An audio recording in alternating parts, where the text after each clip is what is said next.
Welcome to the 2016 Chicago Auto Show. Lots of cool reveals and for the love of the automobile.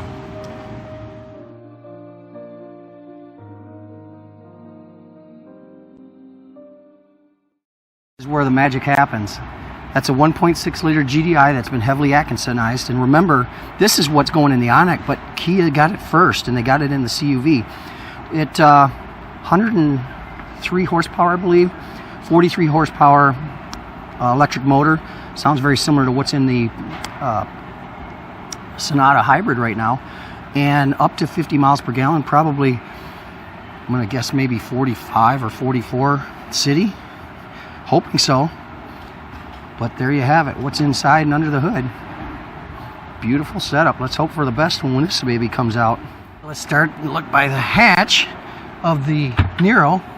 And what we have, that's 25.5 cubic feet. As you can tell, my backpack fits wonderfully. Drop those seats, I'm sure we're up around maybe 50 cubic feet, which is excellent as well. So that gives you an idea of the hatch. Now let's get inside. Now it's based off a 106.3 inch wheelbase. So this is the Elantra platform actually. So this should be very Elantra-like inside.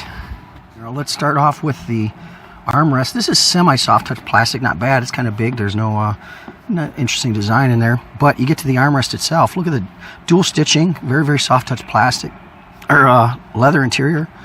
Now this has kind of Prius. You know, the Prius has that white insert. I'm not sure I like that because it's a Kia. All these switches are going to be backlit at night, so you easily find even if you're not used to the vehicle.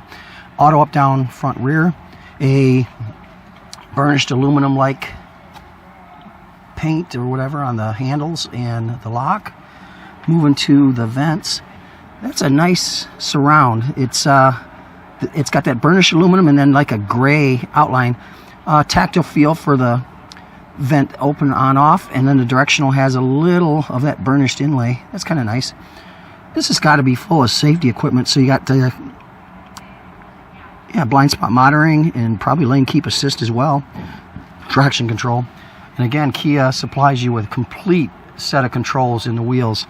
Cruise control, voice activation, your audio controls, and if you look at that one, it means it's got radar cruise control, and that's the way you adjust probably 3 or 4 different settings there. Moving to the leather wheel, interesting stitching there, if you can catch that. Let's see if we can get that in there. Look from underneath, see the herringbone-like design. Really an interesting setup there. As usual, it's a high-end Kia, so you're going to get some neat design. The wheels feels good, nice soft leather. Kia badging. I kind of wish that was bigger and then this was laid in. I'm not liking the looks of these inset logos in the center of the wheel. You got this white piece in here. Again, I'm not a fan of the white, but it looks good. The dash is semi-soft touch. Again, the directionals for the vents look good. That's a large, looks like about a 7 or 8 inch screen.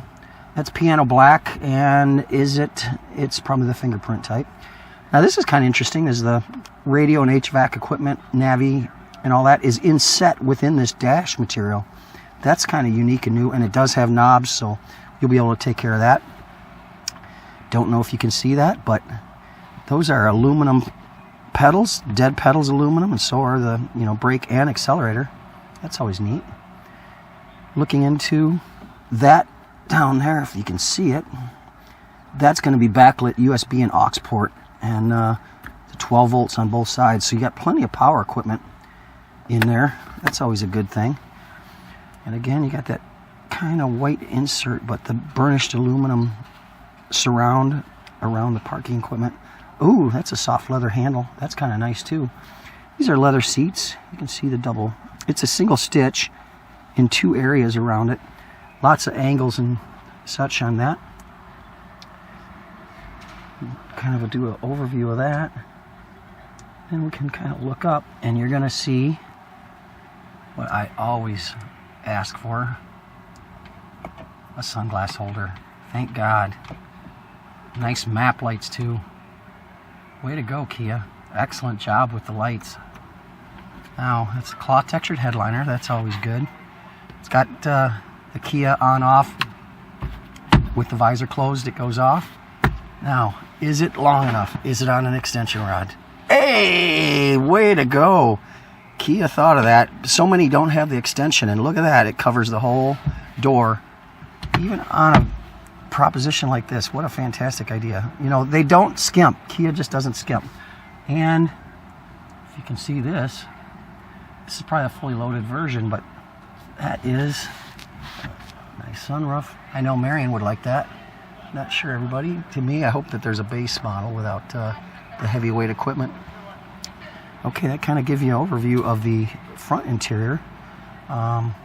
Not sure, that power button right there is probably just for the auto dimming. Now let's see how we fit into the back.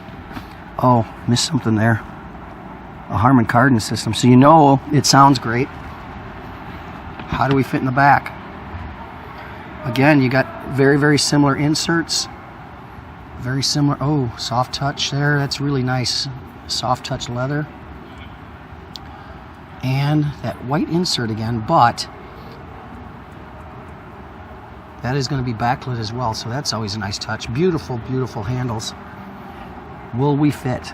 Not sure yet. The Elantra was a little tight.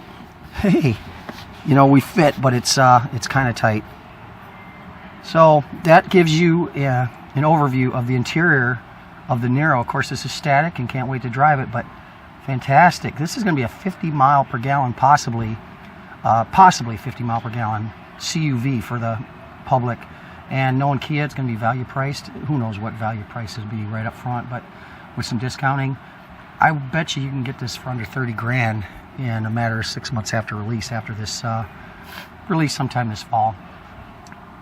What a really excellent idea. A CUV as their most efficient vehicle in the lineup other than the plug-in hybrid. Excellent to see that. Here we have a Niro exterior overview. As you can see, wraparound lights embedded into that lower fascia, tiger nose grille. That same burnished look underneath the fog lamps, kind of unique design elements. Because this is a CUV, they wanted to give a more off-road look, so look at the cladding around the wheel wells, and then those look like 17s for alloys. Character line is very, very non-distinct. Actually, there is none. It's just rolled, and then nice chrome handles, and those are, I see the little button in the front, so that does mean that you've got proximity keyed doors, and that's a kind of a Kia staple in all of their hybrids.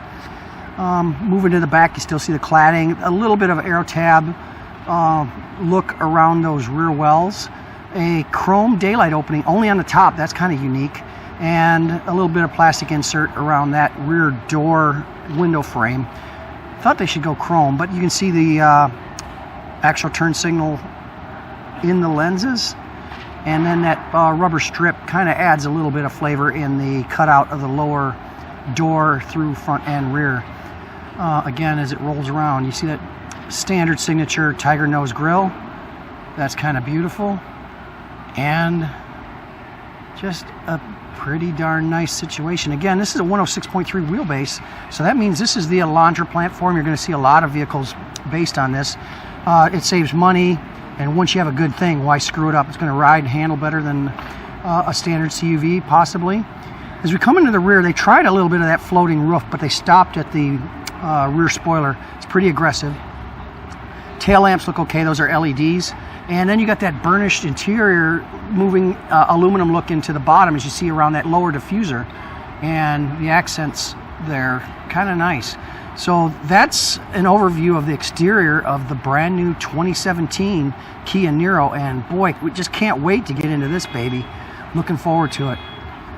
From the Chicago Auto Show, that's probably the highlight of the show, as you're seeing in the view.